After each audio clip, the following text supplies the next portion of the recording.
अस्सलाम वालेकुम नाज़रीन, इस टाइम सियालकोट में बारिशों का सिलसिला जारी है और हमारे पीछे जम्मू के पहाड़ों पर भी बारिशों का सिलसिला जारी है। इसी चीज़ को देखते हुए 1122 की तरफ से जितने भी नाले के इर्द गिर्द आबादियां हैं उनको अलर्ट्स किया जा रहा है, उनको आगाह किया जा रहा है कि वो हवासती मकामात पर मुंतकिल हो जाएं या अपनी फैमिलीज़ को या महफूज कर लें। इस टाइम हम मौजूद हैं मेन रेस्क्यू 1122 सियालकोट के ऑफिस और हमारे साथ मौजूद हैं district emergency officer Sialkot engineer Naveed साहब। आइए इनसे जानते हैं कि क्या अलर्ट्स हैं सियालकोट के लिए और इस टाइम सियालकोट की एमरजेंसी सिचुएशन क्या है। अच्छा सर जी, ये बताएं 1122 की तरफ से जो नाला के करीब आबादियां हैं उनकी कॉलोनीज़ में, उनकी रहायशी एरियाज़ में ऐलान किए जा रहे हैं, तो बताएं ये क्या अलर्ट है। एक्चुअली आपको पता है जी, पीछे भी कोई पूरा हफ्ता ही हो गया है बारिश का सिलसिला जारी था और अभी तक जो हम लोग डिपेंड करते हैं, हमारा जो कैचमेंट एरिया है कश्मीर का, उसके ऊपर इन नालाज के जो कैचमेंट एरियाज़ हैं उनमें भी बारिश हो रही है और जो हमारा चिनाब का कैचमेंट एरिया है उसमें भी बारिश हो रही है।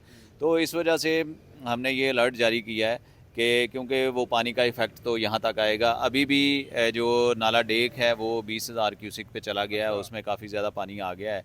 और इसी के अलॉन्ग जो है हमारे नाला एक है, नाला पलखू है।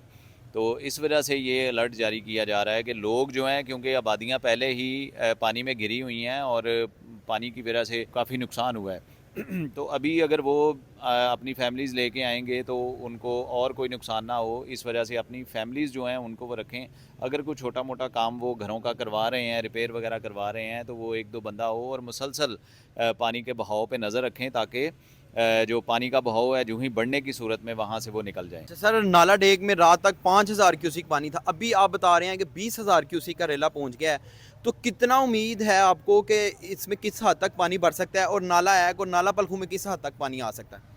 ये अभी इसकी जो कैपेसिटी है, इसकी 40,000 क्यूसेक की कैपेसिटी है। तो अभी ये मीडियम फ्लड में आया है, यानी इसमें हाफ़ कैपेसिटी जो है वो पानी आ गया है इसका, तो हाफ़ कैपेसिटी पे चला गया है। तो अभी इसकी हाफ़ कैपेसिटी है, लेकिन क्योंकि हमारे काफ़ी सारे नालाज़ जो हैं वो ब्रीच हुए हैं और बाज़ जगहों से वो लोगों ने एग्रीकल्चर के लिए उसमें वो कोई अपने वो मोगा बनाए होते हैं, तो उस वजह से वो जो हैं हमारे नालाज़ जो हैं वो ब्रीच किए हुए हैं। तो पानी जो है ना वो ज़ाहिर है वो निकल रहा है वहाँ से, तो इस वजह से पानी आने का ख़दशा है। जो नालाज़ के करीब जो आबादियाँ हैं उनसे मेरी गुजारिश यही है कि वो प्लीज़ अभी अपनी फैमिलीज़ को वहाँ पे ना लेके जाएँ। जी तो नाजरीन, हम मौजूद थे रेस्क्यू 1122 के मेन ऑफिस सियालकोट के अंदर और आपने अब तक की जो सूरत हाल है सियालकोट की वो जानी और नवीद साहब जो डिस्ट्रिक्ट एमरजेंसी ऑफिसर हैं सियालकोट के, इन्होंने हमें पूरा आगाह किया कि आगे कंडीशन कैसी हो सकती है।